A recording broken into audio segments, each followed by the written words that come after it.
Statically induced EMF. यहाँ पे दोस्तों हम ये देखेंगे, अगर न तो कॉइल का मूवमेंट हो रहा है फिजिकल, न तो मैग्नेट का हो रहा है, without any movement flux change हो रहा है, उस केस में ईएमएफ इंड्यूस्ड होता है। तो वो कैसा होगा? तो आइए देखते हैं दोस्तों। Statically induced EMF, there isn't any physical movement of conductor और कॉइल। यहाँ पे कंडक्टर और कॉइल का कोई फिजिकल मूवमेंट नहीं है। नंबर ऑफ कॉइल में बी वन और टू, एक या एक से ज्यादा कॉइल हो सकती है। Flux is changed due to change in current in one coil itself और अदर नियर बाय कॉइल।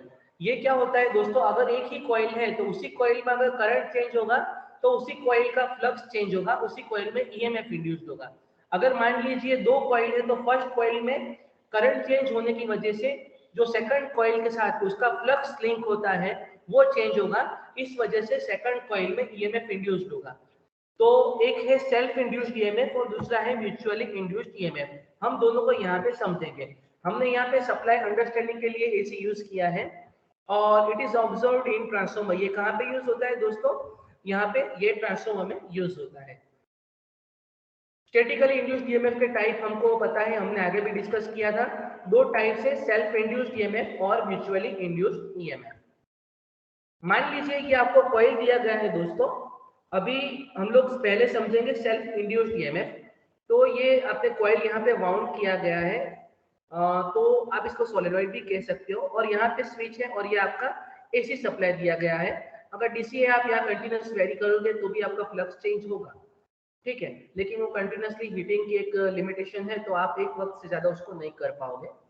तो यहाँ पे हमने एसी सप्लाई लिया है और ये यहाँ पे रजिस्टर लगाया या रियोस्टेट कह लीजिए। अभी मान लीजिए मैं ये स्विच बंद करता हूँ तो यहाँ पे करंट फ्लो होगा। अभी आपको एसी का प्रॉपर्टी पता है, एक वक्त पॉजिटिव दूसरे वक्त नेगेटिव। तो एक वक्त करंट का ये डायरेक्शन रहेगा और दूसरे वक्त घूम जाएगा, वापस करंट का ये डायरेक्शन रहेगा, वापस घूम जाएगा। तो ये कंटिन्यूसली चेंज होता रहेगा दोस्तों। इस वजह से करंट का डायरेक्शन भी चेंज हुआ, मैग्नीट्यूड हर एसी का आपको पता है हर पॉइंट पर अलग होता है, तो हर डायरेक्शन में आपको अलग चेंज मिलेगा, तो आपका ईएमएफ इंड्यूस्ड होगा। यहाँ पे कॉइल का खुद का करंट ही चेंज हो रहा है, इसीलिए इसको सेल्फ इंड्यूस्ड ईएमएफ कहते हैं। तो E is equal to n d phi 2 minus d phi 1 upon dt, rate of change of flux linkages. n है हमारा number of turns of the coil है, d phi 2 आफ्टर जो t time का flux है, और phi 1 है वो initial flux है। तो चेंज क्या होगा, d phi 2 minus d phi 1 by dt, t समय के सापेक्ष में। इसका मतलब है D phi by D T. और हमको लेंस लो पता है, हमने आगे देखा भी है, तो यहाँ पे नेगेटिव साइन आएगा क्योंकि ये ईएमएफ इस डायरेक्शन में इंड्यूस होगा कि ये चेंज का अपोज होगा, उसके प्रोडक्शन का जो कोस है उसी का वो अपोज करेगा, इसलिए यहाँ पे माइनस साइन आ रहा है, is equal to minus N D phi by D T. तो दोस्तों ये हुआ आपका सेल्फ इंड्यूस्ड ईएमएफ। यहाँ पे कॉइल में खुद से ही करंट जो खुद में से ही जा रहा है वो चेंज होगा, तो खुद के ही साथ जो फ्लक्स लिंक हो रहा है वो चेंज होगा, तो खुद की कॉइल में ईएमएफ इंड्यूस्ड होगा। ये है सेल्फ इंड्यूस्ड ईएमएफ। अभी म्यूचुअल इंड्यूस्ड ईएमएफ देखते हैं दोस्तों। यहाँ पे देखिए, पुरानी वाली कॉइल यहाँ पे रखी है, यहाँ एक नई कॉइल रखी है, दोनों में फर्क क्या है? यहाँ पे मैंने सिर्फ सर्किट क्लोज करने के लिए वोल्टमीटर लगाया है दोस्तों, और यहाँ पे मैंने स्विच रखा हुआ है और यहाँ पे एसी सप्लाई दिया हुआ है। तो अभी देखिए, मान लीजिए कॉइल 1 है उसका टर्न N1 है, कॉइल 2 है इसका टर्न N2 है।